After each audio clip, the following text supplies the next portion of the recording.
ये उसने ही क्या बना लिए बंडल्स। बंडल कॉन्फिग में गए और यहाँ पे जाके पूरी कहानी समझेंगे। वहां पे 3 बंडल हमने एक्स्ट्रा बना लिए।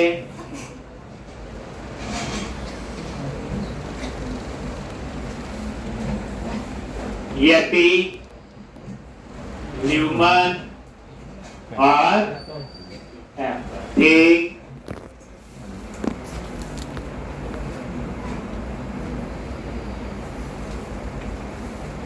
तो ये 3 आपके ये बन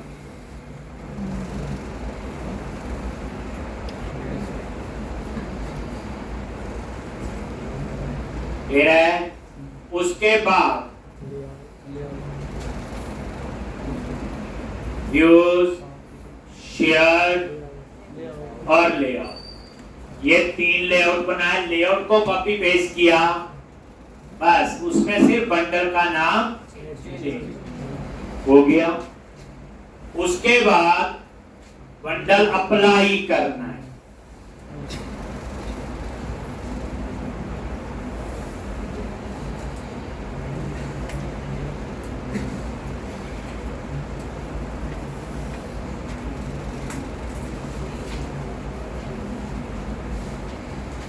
एक बंडल अप्लाई करना है, तो यहां पे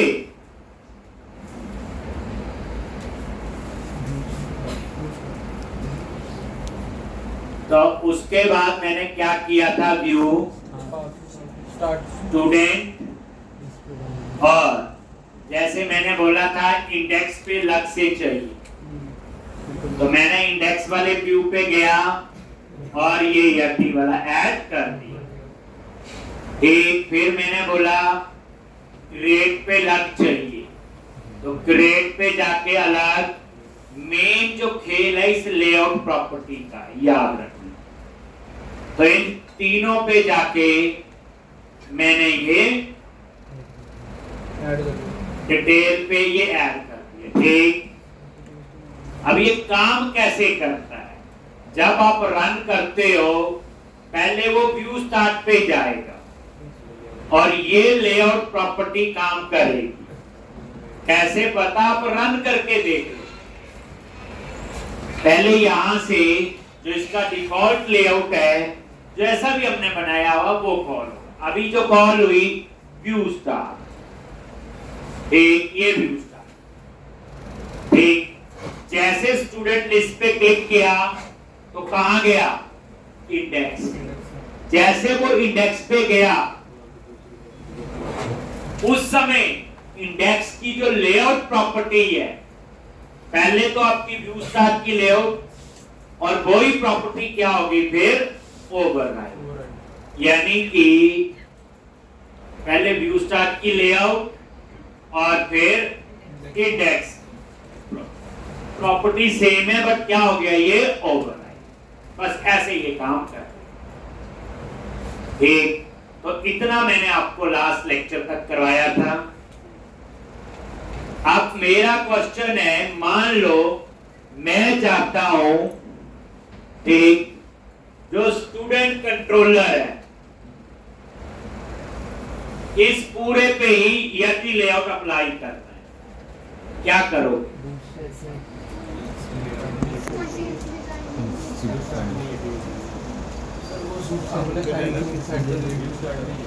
क्वेश्चन ये है, ये तो अलग अलग था ना, क्रिएट का लेआउट अलग, एडिट का अलग, डिटेल का अलग, वो तो बता दिया मैंने।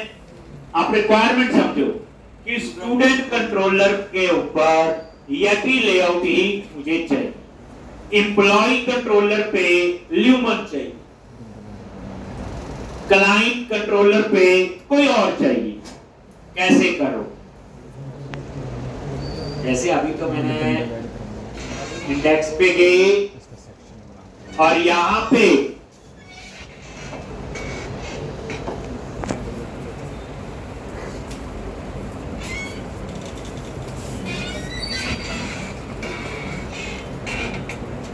ये आ गया, ये कमेंट बना दिया, इंडेक्स भी और ग्रेड भी और डिटेल। अब इनके ऊपर कोई लेआउट नहीं, डिफॉल्ट वाला चल रहा है जो कहां पे है, व्यू स्टार्ट पे।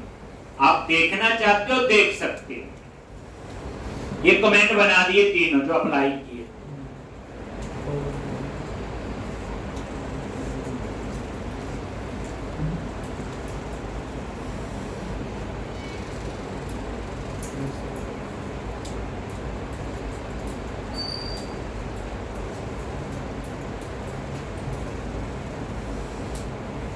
ठीक, अब यहां पे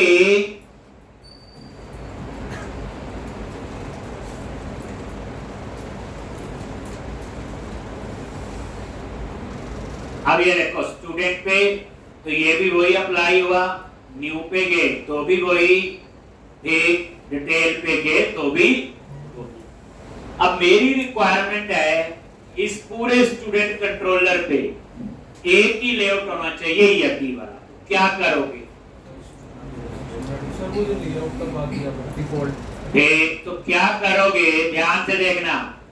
आप क्या करो, वही व्यूज के अंदर स्टूडेंट पे आप क्या करो, व्यू स्टार्ट वाली फाइल को कॉपी करो और स्टूडेंट फोल्डर में पेस्ट कर दो। ध्यान से कर दिया।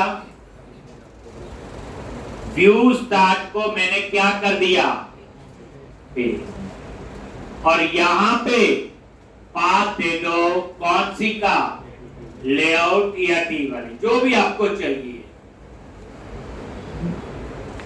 ये यटी वाली, इसका नाम कॉपी कर लो। और ये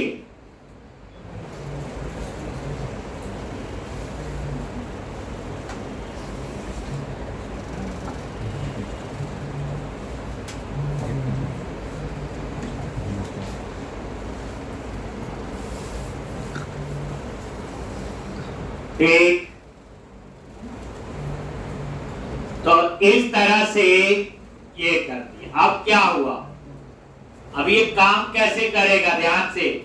सबसे पहले रन होगा तो व्यू स्टार्ट का डिजाइन होगा लोड, जो बाय डिफॉल्ट व्यू स्टार्ट थी वो चले। लेकिन जैसे आप स्टूडेंट कंट्रोलर का कोई भी व्यू एक्सेस करोगे तो उसकी जो व्यू स्टार्ट है ये वाली चलेगी और इसमें ये लेआउट प्रॉपर्टी ओवरराइट हो जाए। इसका फायदा ये है कि अब आपको हर व्यू के ऊपर जाके लेआउट प्रॉपर्टी सेट करने की जरूरत नहीं।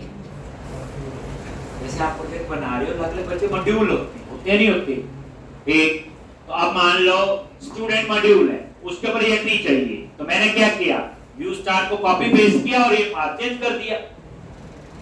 मान लो कल को एम्प्लॉय कंट्रोलर है, व्यू स्टार को कॉपी पेस्ट करूंगा, लेआउट वाली का पाथ चेंज कर देंगे। ठीक, तो अब यही तो हुआ। आप रन करके देखो, अब स्टूडेंट कंट्रोलर पे सिर्फ कौन सा लेआउट काम करेगा, ये कुछ नहीं किया व्यू स्टार, लेकिन काम वैसे हुआ। पहले व्यू स्टार कौन सी कॉल हुई, जो डिफॉल्ट वाली थी हमारे पास पहले से। फिर उसके बाद जैसे स्टूडेंट कंट्रोलर पे जाएगा फिर उसकी व्यू स्टार्ट कॉल होगी। इस समय व्यू स्टार्ट डिफॉल्ट वाली है। अब मैं स्टूडेंट पे क्लिक करूंगा, अब ये स्टूडेंट कंट्रोलर पे गया, बट जब यहां गया तो पहले डिफॉल्ट वाली हुई, फिर उसके बाद जो इसमें थी ओवरराइट होता। हमेशा याद रखना। ये देखो ये कौन सा है, ये थी। अब किसी पे भी क्लिक कर लो तो ये आपका क्या कॉल करेगा, ये। तो ये अब मेरा एक क्वेश्चन है, स्टूडेंट कंट्रोलर पे जो एडिट वाला एक्शन है, एडिट वाला व्यू है, उसके ऊपर कोई और लेआउट चाहिए और बाकियों पे मुझे ये चाहिए। हो सकता है मान लो स्टूडेंट कंट्रोलर में इंडेक्स पे मुझे यटी चल रहा है, ग्रेड पे, डिटेल पे, सब पे सिर्फ एडिट पे मुझे यकीन नहीं चाहिए, एडिट पे मुझे फ्लैटली कौन सा रहो ल्यूमन चाहिए। क्या करेंगे? उसी व्यू में जाके पेस्ट कर, एडिट के व्यू में जाके। तो याद रखना, मैंने स्टूडेंट कंट्रोलर पे व्यू स्टार्ट तो कॉपी पेस्ट कर दी, ले आओ। ये क्या करेगी? जितने भी स्टूडेंट कंट्रोलर में व्यू सब पे अप्लाई हो। लेकिन एडिट पे जब गया मैं, देख वहां पे क्या करो, एडिट पे गए, यहां पे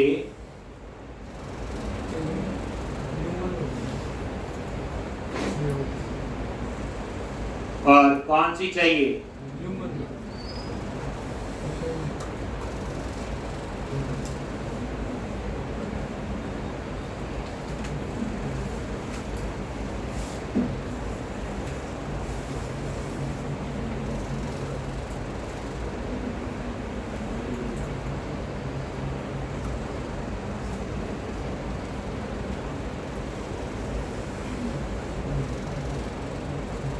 एक अब क्या होगा बोलो? जब रन करोगे सबसे पहले डिफॉल्ट वाली व्यू स्टार्ट, फिर जैसे स्टूडेंट पे आओगे तो कौन सी व्यू स्टार्ट? स्टूडेंट वाली। फिर उसके बाद जैसे आप एडिट पे आओगे तो ये, तो इस केस में लेआउट प्रॉपर्टी 3 बार ओवरराइट हुई, ये भी ध्यान रखना है। एक ये भी ध्यान रखोगे तो यहां पे आप लोग क्या करो, तो सबसे पहला डिफॉल्ट लेआउट, फिर उसके बाद स्टूडेंट वाला आपका लेआउट, और फिर एडिट। आप रन करके देख लो, ये देखो, ध्यान ये भी रखना है काम कैसे करें। ये देखो अभी तो डिफॉल्ट वाला हुआ, ये होम पे डिफॉल्ट चल रहा है, अबाउट पे भी, कॉन्टैक्ट पे भी। स्टूडेंट पे गए तो इंडेक्स है, तो इस पे क्या होगा? यटी। ग्रेड पे भी यटी। लेकिन जैसे एडिट पे क्लिक किया तो इसका पूरी कहानी समझो आप लोग, क्या इसकी कहानी।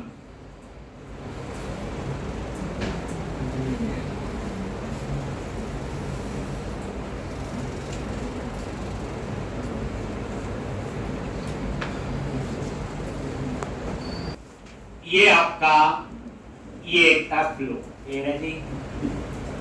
अब कई बार ये रिक्वायरमेंट आ सकती है, ये कोडिंग से भी करना पड़ सकता है। जैसे लॉजिक होता है कि इस यूजर का लिए ये वाला लेआउट चले, जैसे मान लो अबाउट है, मैं एग्जांपल देता हूं। अबाउट वाला मैं लॉगिन करूं तो ल्यूमन वाला चले इसके ऊपर, कोई और लॉगिन करे तो ये इसके ऊपर आपका यटी चले, कोई और लॉगिन करे, कोडिंग से भी आप इसे मैनेज कर सकते। कैसे करोगे? ये लिख लिया, तो यहां पे क्लोज, एक छोटा सा एग्जांपल दे रहा हूं, समझनी ये चीज। जैसे मैंने बोला होम कंट्रोलर है, बनाओ अपने आप। जैसे मैंने बोला अबाउट,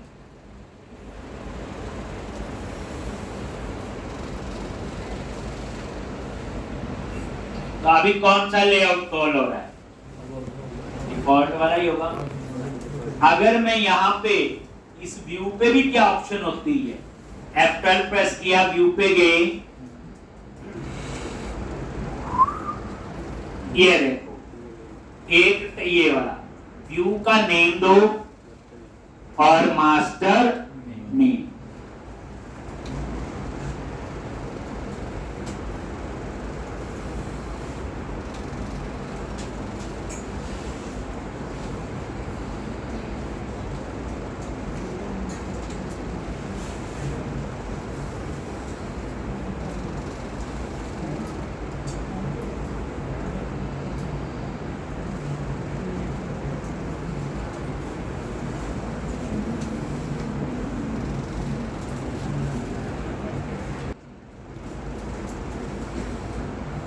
अबाउट क्या आपका व्यू का नेम, और यहां पे लेआउट दे। तो क्या नेम है, कौन सा लेआउट चाहिए? मैंने बोला व्यूज शेयर, कौन सा चाहिए?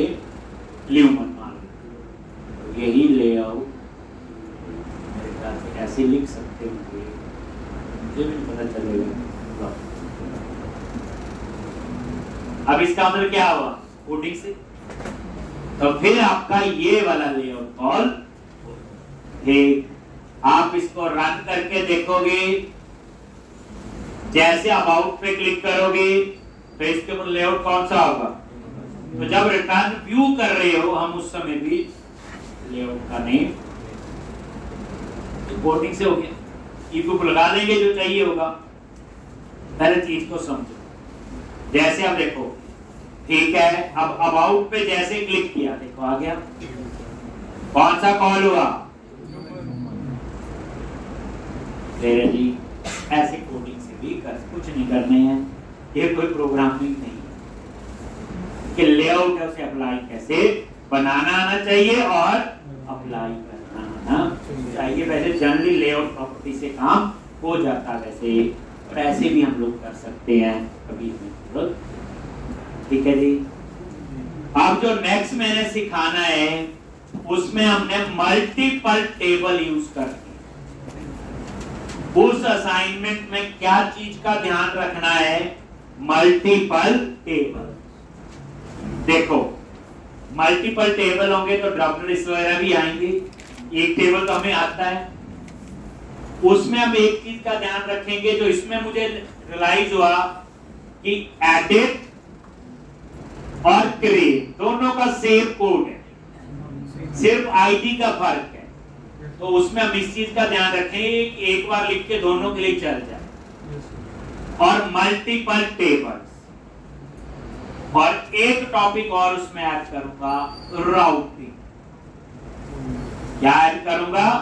राउटिंग कैसे अप्लाई करेंगे। तो अभी आपको पहले, तो अभी मैं आपको आगे जितनी देर, अब मैं डाटाबेस सिखा रहा हूं आपको, 1 घंटा हम वही पढ़ेंगे, उसके बाद फिर वापस इस पे आए। एक तो उतनी देर टाइम मिल गया, जो क्वेश्चन मेरा कंप्लीट हुआ इसको आप 2-3 बार कर। तो डाटाबेस की कहानी है और ये इंपॉर्टेंट होता है, और यही आजकल के डेवलपर की सबसे बड़ी ड्रॉबैक है, चाहे माने चाहे ना माने। दिल की तसल्ली के लिए ठीक है, अदरवाइज यही एक ड्रॉप है। देखो आपको इतने दिन पढ़ते हो, कोडिंग तो हम सीख जाएंगे, आगे भी करेंगे, लेकिन रिक्वायरमेंट के हिसाब से कौन से टेबल्स बनने चाहिए, उसमें क्या क्या मेंबर होने चाहिए, कौन सी प्राइमरी की होगी, कौन सी फॉरेन। आपने सुना हुआ नॉर्मलाइजेशन बड़ा होता है लेकिन कभी यूज नहीं किया। सिलेबस में होता है, थ्योरी सी होती है, वैसे ही लिख लेते हैं हम लोग। अब नॉर्मलाइजेशन नहीं है पता और डाटाबेस नॉर्मलाइज नहीं है, तो आपका प्रोजेक्ट कभी भी सक्सेसफुली कंप्लीट नहीं होगा। ठीक है जी। तो मैं आपको 2 सैंपल डाटाबेस, कुछ चीजें ऐसी हैं बच्चे जो पढ़ के नहीं आती, काम करके आती। जैसे अब हमारा टारगेट है डाटाबेस बनाना है, तो कौन से टेबल हो सकते हैं, प्राइमरी की, फॉरेन के, सारा कुछ है। तो 2 सैंपल डाटाबेस मैं आपको बनवाऊंगा, फिर उसके बाद अपना प्रोजेक्ट बनाएंगे तो बनाएंगे हम लोग, बट उससे आपको काफी आइडिया होगा। ठीक, तो सबसे पहले जब डाटाबेस डिजाइन करना है तो आपको पता होने चाहिए कौन कौन सी टाइप के टेबल्स होते हैं। ठीक, तो सबसे पहले आते हैं मास्टर टेबल। मैं ये बड़ा प्रैक्टिकल एग्जांपल ले रहा हूँ। मैं हमेशा वही कर रहा था जिसमें आपकी भी इनपुट हो जाए, आपको ही पता हो। जैसे किसी भी वेबसाइट में आप साइन अप करते जी,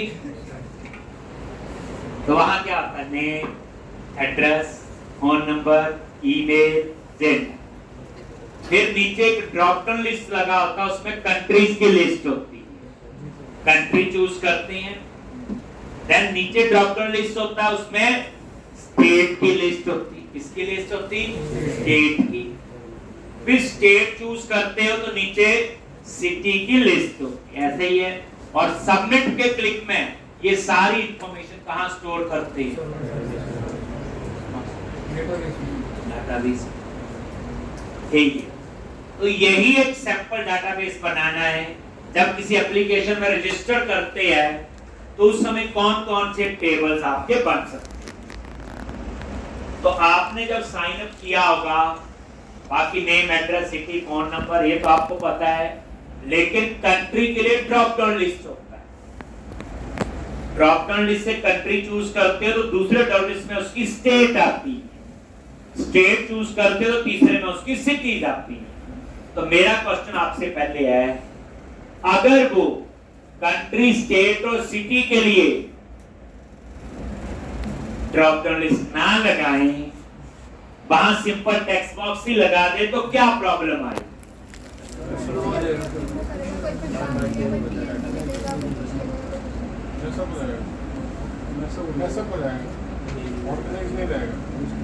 और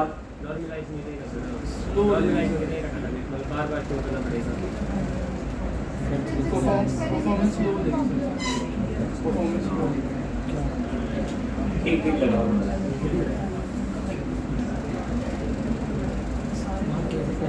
आपने कभी ना कभी किसी एप्लीकेशन में साइन अप तो किया होगा ना, याहू में कहीं ना कहीं। जब बच्चे साइन अप करते हो तो एक फॉर्म भरते हो, 20-25 कॉलम होते हैं, 15-20। उनमें कंट्री होता है, स्टेट भी होता है, सिटी। मेरा क्वेश्चन है कि वो टेक्स्ट बॉक्स ही लगा दें वहां पे, कंट्री के लिए और स्टेट के लिए और सिटी के लिए, तो क्या प्रॉब्लम आई? एक चीज और इसमें वेरीफाई करता हूं, साइन अप का मतलब होता है कोई भी बंदा साइन अप अपने आप को कर रहा है, कोई दूसरा बंदा नहीं साइन अप कर रहा है।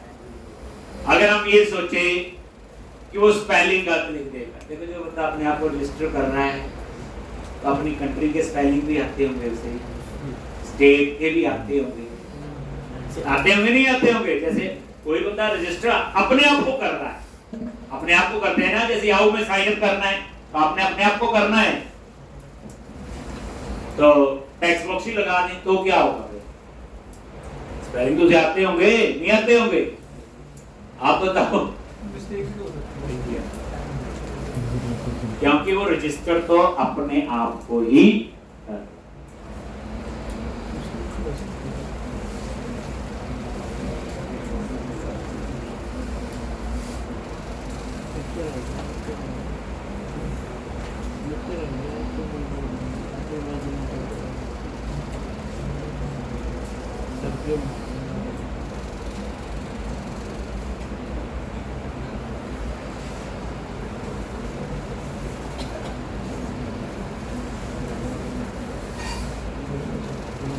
तो याद रखना, जब कोई साइन अप करता अपने आप को, सिंपल बात, नेम, एड्रेस, फोन नंबर वगैरह लिख दिया, ड्रॉप एक कंट्री है, कंट्री का नाम इंडिया लिख दिया, पंजाब लिख दिया और लुधियाना लिख दिया, मान लो लुधियाना से है, सबमिट हो गया, सबमिट। ऐसे कोई दूसरा बंदा आया, साइन अप कर रहा है, कंट्री इंडिया लिख दिया।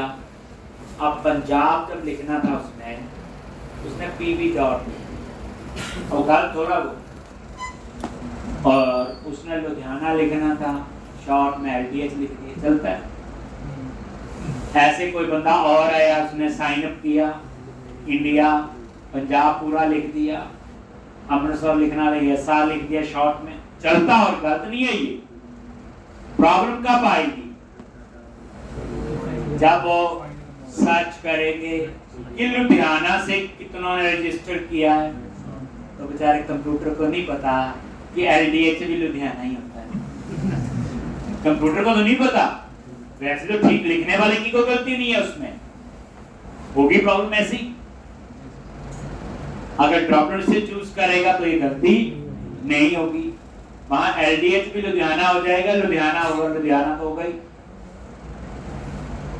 तो इसके लिए बच्चे सबसे पहले आपको पता होना चाहिए कि एक प्रोजेक्ट में कौन कौन से, बड़े ध्यान से ये बच्चे टॉपिक ये आप कर लोगे तो आपको फिर कभी भी डाटाबेस डिजाइन में इतनी प्रॉब्लम नहीं आएगी। किसी ने बनाया होगा उसको अंडरस्टैंड करने में भी प्रॉब्लम।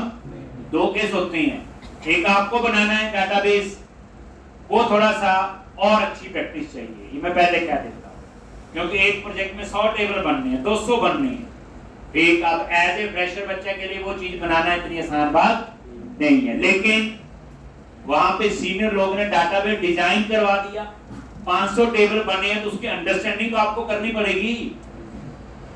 तो मेरी कोशिश है कि हमें उसकी अंडरस्टैंडिंग हो जाए और थोड़ा सा हम डाटाबेस बनाना शुरू करें। तो सबसे पहले आप जब भी कोई एप्लीकेशन बनाओ, आपको पता होना चाहिए आपके प्रोजेक्ट में कौन कौन से मास्टर टेबल्स। मास्टर टेबल्स वो होते हैं जिन टेबल्स में कभी कभी डेटा मैनिपुलेट हो, ऐसे टेबल जहां कभी कभी चेंजेस होते हैं। जैसे थोड़ा एग्जांपल लेते हैं, कंट्रीज है, एक बार सारी कंट्रीज ऐड होगी टेबल में, सिंपल समझो, नई कंट्री पता नहीं कब बन रही है, कब अपडेट होगी। अब ये चीज होने को 2 घंटे में हो, होने को 20 साल ना हो, तो कंट्री वाला जो टेबल होगा वो क्या होगा? Master table. मास्टर टेबल होते हैं जिन टेबल्स में कभी कभी डेटा मैनिपुलेट हो। ठीक, जैसे स्टेट। अब स्टेट्स क्या है, रोज थोड़ी नहीं बनती। अब इंडिया की जो स्टेट्स आज हैं, नई स्टेट पता नहीं कब बननी है, कब नाम चेंज होगा, तो ये भी कौन सा होगा? मास्टर टेबल, जिन टेबल्स में कभी कभी डेटा मैनिपुलेट हो। सिटीज, अब सिटी हम रोज थोड़ी बना देंगे अपनी मर्जी से, सिटी का भी कुछ फंडा होता है इनका, ऐसा तो नहीं होता कि मैं बना लो जी, हम बोले जहां हम रहते हैं बड़ी ज्यादा दुकानें होगी सिटी बन, ऐसे थोड़ी होता। ठीक, सिटी के भी कुछ रूल है इनके, क्या एरियाज में एमसी जो भी होते हैं इनके नॉर्म्स, तो ये भी क्या होगा आपका? Master table. जिन टेबल्स में कभी कभी मैनिपुलेशन के चांस हो उन्हें हम कहते हैं मास्टर टेबल। चलो ये छोड़ो, आप कॉलेज में पढ़ के आए हो, आज कॉलेज के लिए एक डाटाबेस डिजाइन करना है, आप सोचो कौन कौन से मास्टर टेबल हो सकते हैं?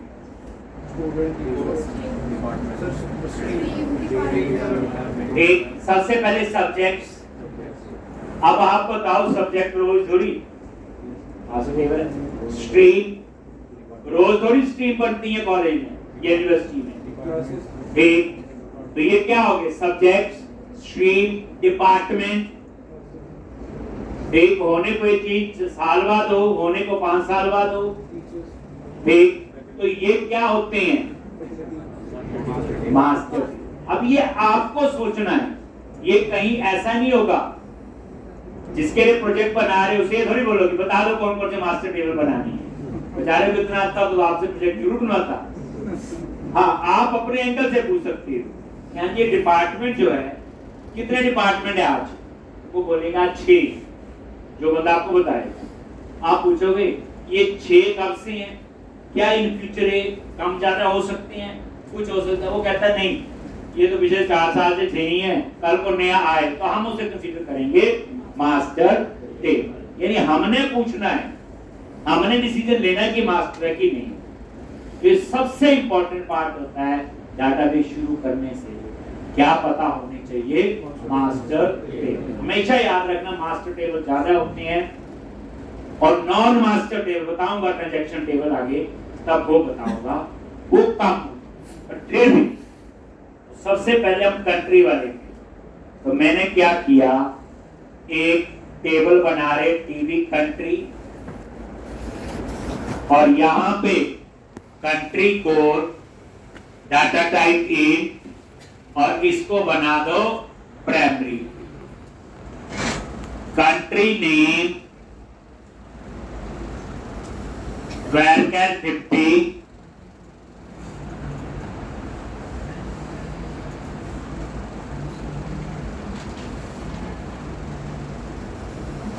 ठीक, कंट्री कोड और कंट्री नेम।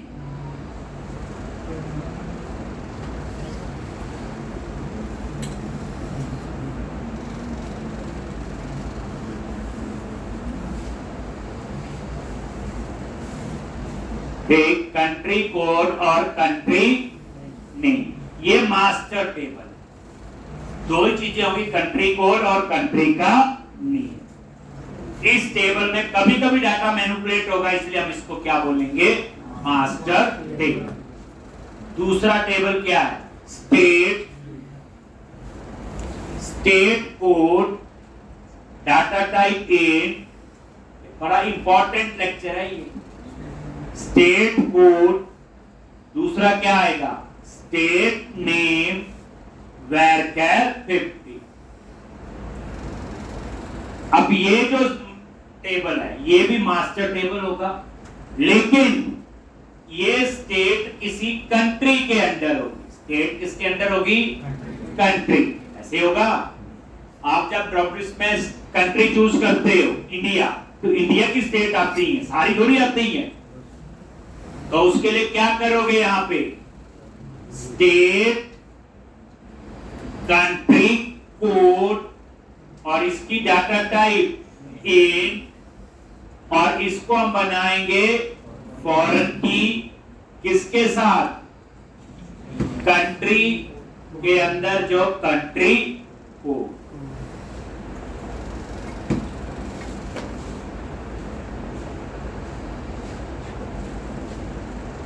आगे समझ, मुझे नहीं समझाया, मुझे समझाओ ये फॉर्म की क्या होती है, फॉर्म की हम क्यों बनाते हैं। अगर मैं यहाँ फॉर्म की ना बनाऊं तो मुझे क्या प्रॉब्लम है, दो टेबल्स को लिंक करने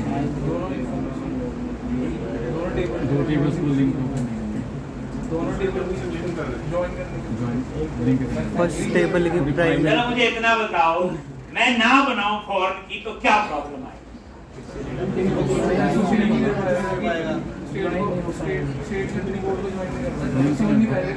प्राइमरी की भी लगेगी, प्राइमरी की भी लगेगी, रिलेशन नहीं बना पाएगा, वो तो नॉर्मल रिलेशन नहीं बना पाएगा।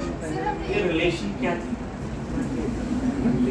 रिलेशन टेबल एक दूसरे से लिंक नहीं कर पाएगा, सर मैच नहीं कर पाएगा।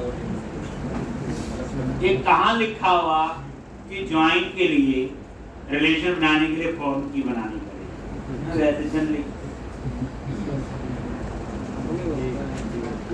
बहुत इंपॉर्टेंट कंसेप्ट बताएंगे, देखना अभी थोड़ी देर। मैं वही चीजें कराता हूँ जो चाहिए होती है, और चाहिए उतनी लेवल की होनी चाहिए कि 1 साल वाले को पता हो और 10 साल वाले को पता होना चाहिए। मैंने सिंपल पूछा बच्चे, अगर मैं ना बनाऊं फॉरेन की, मैं तब भी ज्वाइन लगा सकता हूं, याद रखना। फिर बनानी जरूरी क्यों है,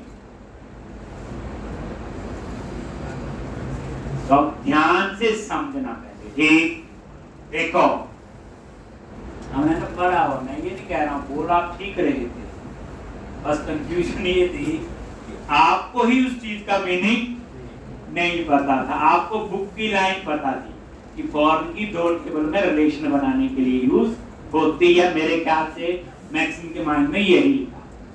मैंने बोला अगर ना बनाऊं तो क्या प्रॉब्लम आई। बच्चे कंप्यूटर में ना रिवर्स इंजीनियरिंग पढ़ते हैं, सुना हुआ, ये उल्टा पढ़ना होता बच्चे। ठीक, कॉमन टेबल अगर ना लेंगे तो कॉमन टेबल भी शो करेगा। चलो, मतलब कहने का, अगर यहां पे, मतलब कहने का आप उल्टा पढ़ा करो, ये तो हम पढ़ लेते हैं, इसको लगाने का ये फायदा, ये तो पढ़ते हैं, आप इतने पे जाते हैं सारे, सिर्फ इतना पढ़ो कि ना बनाए तो क्या प्रॉब्लम, आपको सही आंसर मिलेगा।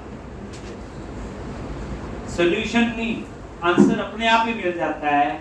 यही मेन कंसेप्ट होता है प्रोग्रामिंग। ये जब कोडिंग करोगे, अभी तो मैंने प्रोजेक्ट से शुरू नहीं किया, जब करोगे तो सोचना पड़ेगा। स्टेट कंट्री को मेरी रिक्वायरमेंट समझो, कौन की तो बात की बात आएगी। मेरी रिक्वायरमेंट है स्टेट कंट्री कोड के अंदर वही कंट्री कोड एक्सेप्ट होने चाहिए जो कंट्री टेबल में कंट्री कोड में है। वो भूल जाओ क्या होती फॉर्म की, क्या प्राइमरी।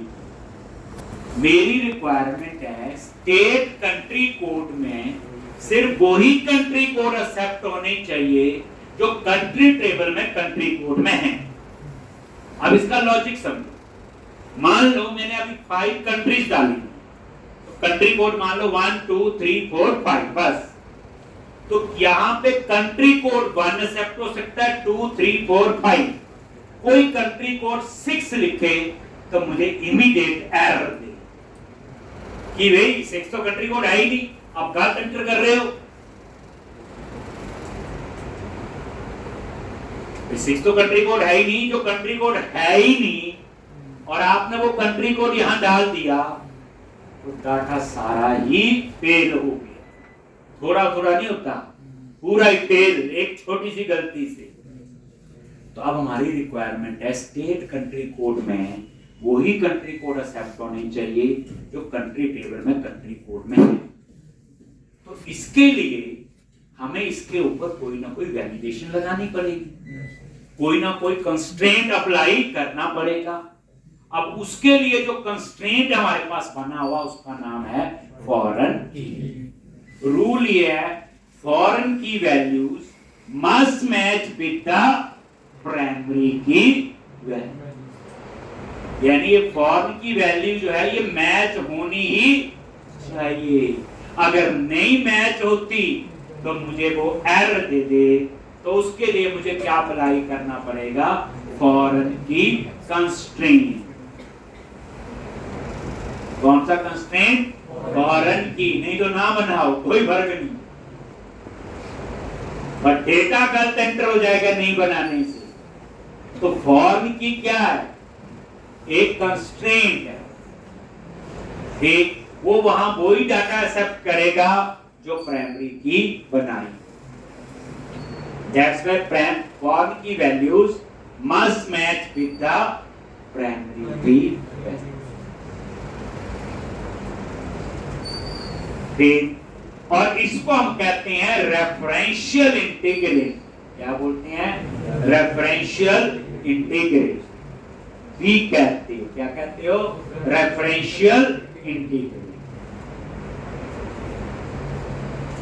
तो यहां पे गलत कंट्री कोड ना ऐड हो जो कंट्री टेबल में नहीं है, उसके लिए हमें क्या अप्लाई करना पड़ेगा, एक कंस्ट्रेंट जिसे हम क्या कहते हैं, फॉरेन की।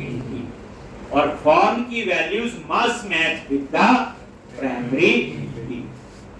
अगर आप ये ना बनाओगे फॉरेन की, एक हटा दो, सिंपल इंटीजर ले लो और इसमें प्रॉपर डेटा एंटर करो, वही करते तो चल जाएगा, ज्वाइन भी करेगा, रिजल्ट भी मिलेंगे। लेकिन एक बंदे ने गलत एंट्री कर दी तो सारा डाटाबेस फेल हो जाएगा, थोड़ा नहीं सारा।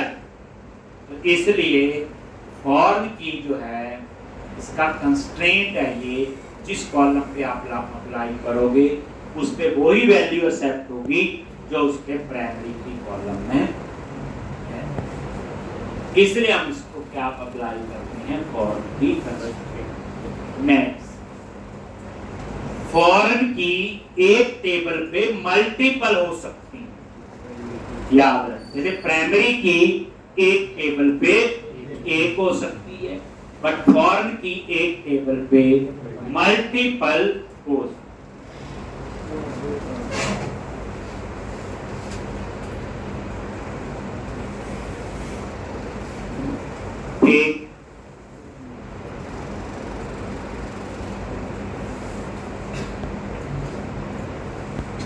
एक फॉरेन की जो है एक टेबल पे मल्टीपल हो सकती है प्राइमरी की एक। दूसरी बात, फॉरेन की डुप्लीकेट हो सकती है।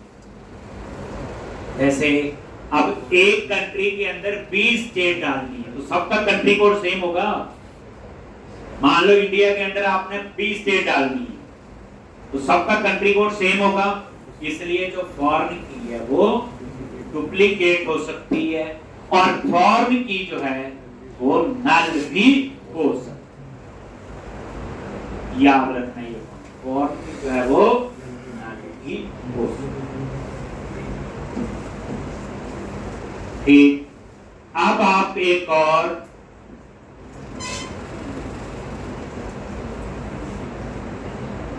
टीबी सिटी और यहां पे city code data type A primary की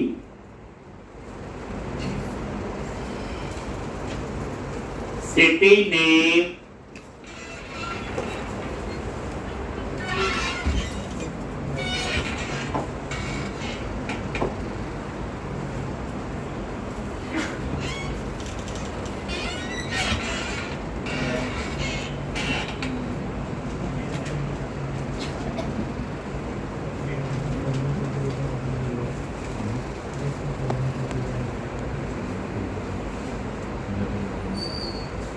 सिटी कोड और सिटी नेम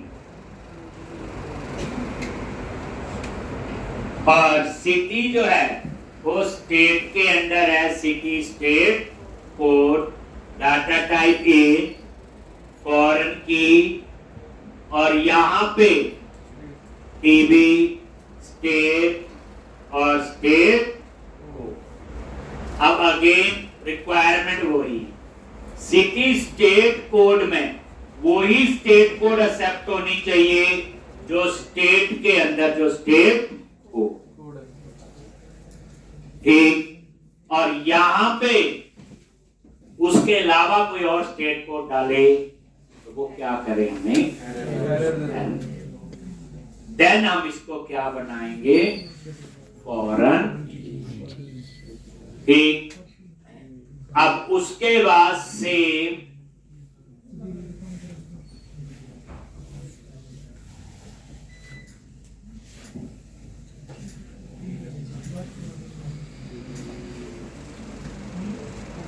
तो यहां पे अब आ जाओ TBRE रजिस्टर। अब लोग रजिस्टर तो रोज ही करते हैं तो इसको हम बोलेंगे ट्रांजैक्शन टेबल। कौन सा टेबल होगा, ट्रांजैक्शन। जैसे कॉलेज में स्टूडेंट आते हैं जाते हैं, एक सिर्फ आना जाना नहीं होता, अपडेट भी होता है। जैसे स्टूडेंट ने अपना एड्रेस चेंज किया, फोन नंबर चेंज हुआ है, तो इसलिए कहने का मतलब है जो रजिस्टर है वो क्या आपका ट्रांजैक्शन टेबल। जैसे कॉलेज में एम्प्लॉय आते हैं जाते हैं तो वो भी क्या होगा, ट्रांजैक्शन टेबल। इसी तरह से जैसे किसी वेबसाइट में रजिस्टर है, जैसे आओ मैं रोज ही करते होंगे रजिस्टर तो कई, ठीक, तो ये रजिस्टर आपका क्या होगा, ट्रांजैक्शन टेबल। जिन टेबल्स में रेगुलर चेंजेस होते हैं या रेगुलर मैनिपुलेशन होती है उन्हें क्या कहते हैं हम लोग, transaction table. REG code data type A primary की, REG name varchar 50, REG address varchar 50।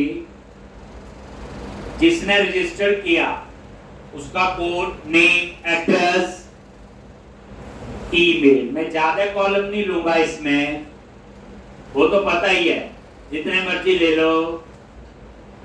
एक क्या क्या लिया जी, जिसने रजिस्टर किया उसका name, address, email, phone number, postal code, ऐसे कई डिटेल आप और ले सकते हो, जेंडर, कुछ भी ले सकते हो, पर ये 3-4 लिख।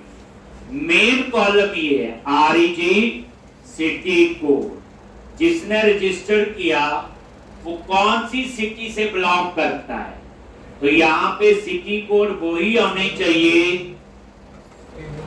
ठीक।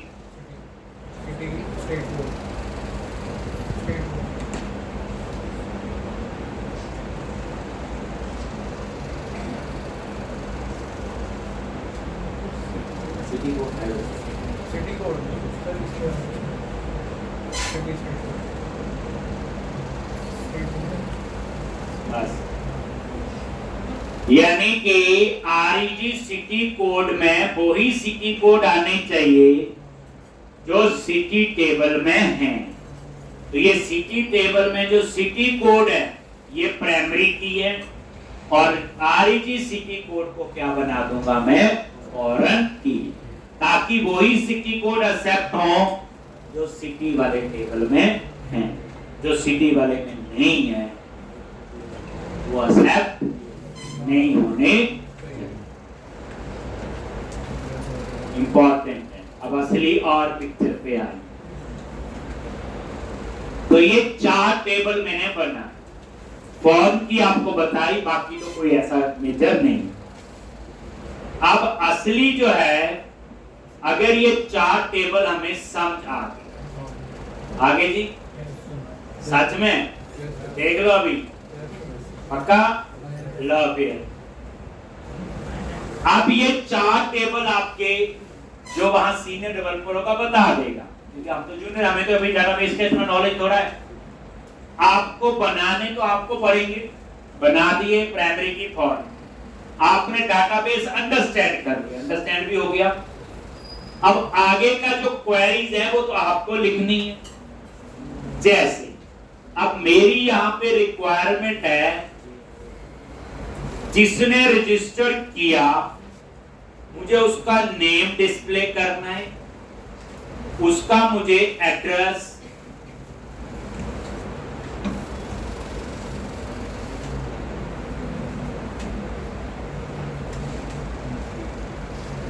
ईमेल, कंट्री, स्टेट और सिटी।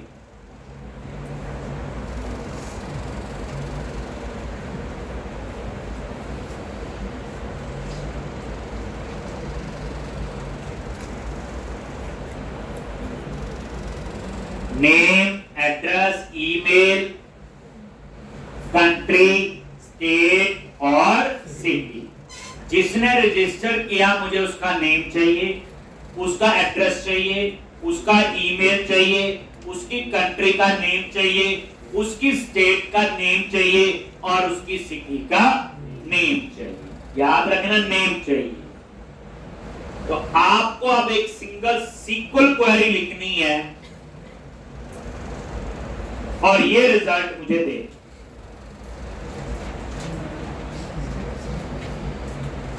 जो बच्चा ये क्वेरी लिख लेगा उसे डाटाबेस आता है, और जो नहीं लिख पाया उसे डाटाबेस नहीं आता। बीच बीच मैंने बोला थोड़ा थोड़ा नहीं।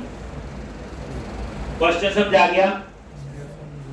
जिसने रजिस्टर किया उसका नेम, उसका एड्रेस, उसका ईमेल, उसका कंट्री का नेम, स्टेट का नेम और सिटी का। ठीक, आपके पास पूरे 5 मिनट हैं इस क्वेरी को लिखने के लिए। जो ये क्वेरी लिखेगा मुझे नोटबुक पास करेगा, 20 सेकंड होगी।